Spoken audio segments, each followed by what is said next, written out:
கிறிஸ்துவுக்குள் பிரியமானவர்களே, இளைஞர் இயக்கத்தின் சார்பாக ஒவ்வொரு நாளும் வருகை கால இறைவாக்கு என்கின்ற இந்த தியானத்தினை முன்னின்று நடத்தி வருகின்றதான இளைஞர் இயக்கத்தின் பொதுச் செயலர் மறைதர் ஜோஷுவா நிமலன் அவர்களுக்கு என்னுடைய நன்றிகளை தெரிவித்துக் கொள்கின்றேன். இந்த நாளுடைய தியானத்திற்குள் செல்வதற்கு முன்பதாக நாம் அனைவரும் கடவுளை நோக்கி வேண்டிக் கொள்வோம்.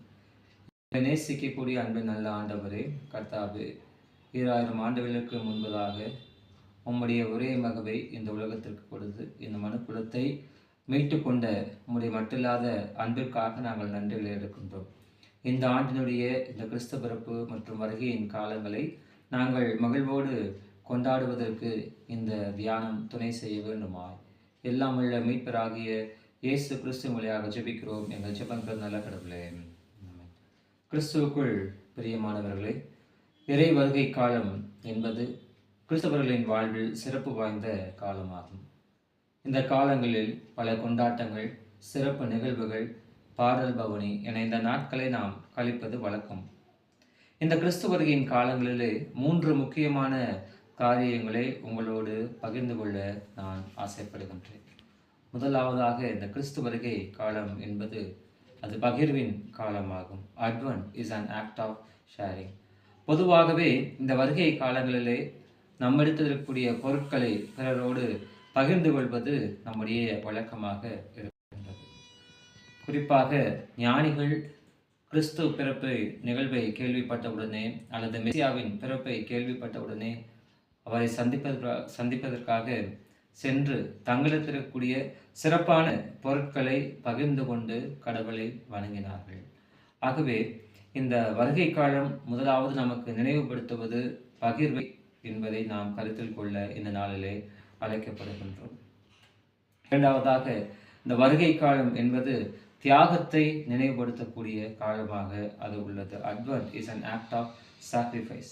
கிறிஸ்து பிறப்பின் போது பலர் தங்களுடைய வாழ்வை தியாகம் செய்ய நேர்ந்தது. எனவே இந்த வருகை காலங்களிலே பலரின் தியாகங்களை நாம் நினைவுகூர அழைக்கப்படுகிறோம்.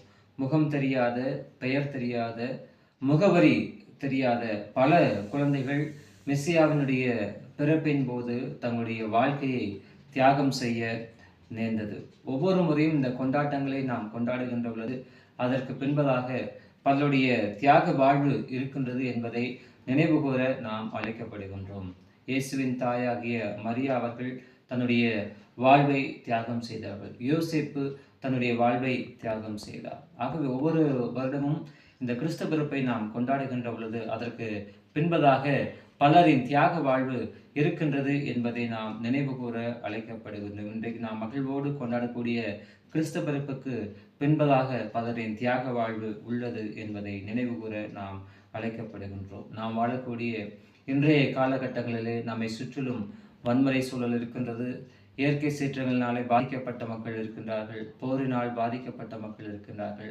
தங்களுடைய வாழ்வை இழந்த மக்கள் இருக்கின்றார்கள். ஆகவே இப்படிப்பட்ட சூழலுக்கு பின்பதாகத்தான் இந்த நாளினுடைய இந்த கிறிஸ்து பிறப்பு கொண்டாட்டங்களை நாம் கொண்டாடி வருகிறோம். மூன்றாவதாக நாம் பார்க்கின்றோம், கிறிஸ்து பிறப்பு காலங்கள் என்பது அது பரிசுத்தப்படுத்துவதற்குண்டான காலம். Advent is an act of sanctification. வருகை காலம் நமக்கு நினைவுபடுத்துவது பரிசுத்த வாழ்வு. கிறிஸ்தவர்களாகிய ஒவ்வொருவரும் தூய வாழ்வு வாழ வேண்டும் என விரும்பி கடவுள் தம்முடைய ஒரே குமாரனை இந்த உலகத்திற்கு அனுப்பி இந்த மனுக்குலம் விழுந்து போன போது இந்த மனுக்குலத்தை மீட்டு கொள்ளவும் மனுக்குலமானது இழந்து போன தன்னுடைய வாழ்வை மீண்டும் பெற்றுக்கொள்ளும்படியாக தன்னுடைய மகனை கொடுத்தார் என்கின்றதான அந்த செயலை நினைவுபடுத்துகின்றது. தூய வாழ்வு வாழ்ந்திட இந்த வருகை காலங்கள் நமக்கு அழைப்பு கொடுக்கின்றது. ஆகவே இந்த கிறிஸ்து பிறப்பின் காலங்களில் இந்த 3 காரியங்களை நம்முடைய நினைவிலே கொண்டு இந்த ஆண்டினுடைய கிறிஸ்து பிறப்பு நிகழ்வுகளை பொருளுள்ள வகையிலே கொண்டாட கடவுள் நம்மை அழைத்திருக்கின்றார். முதலாவதாக, கிறிஸ்து பிறப்பு காலம் என்பது அது பகிர்வின் காலம்.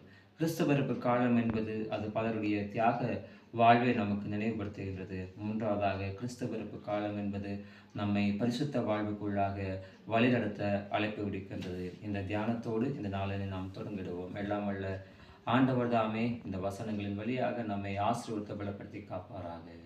ஆமென்.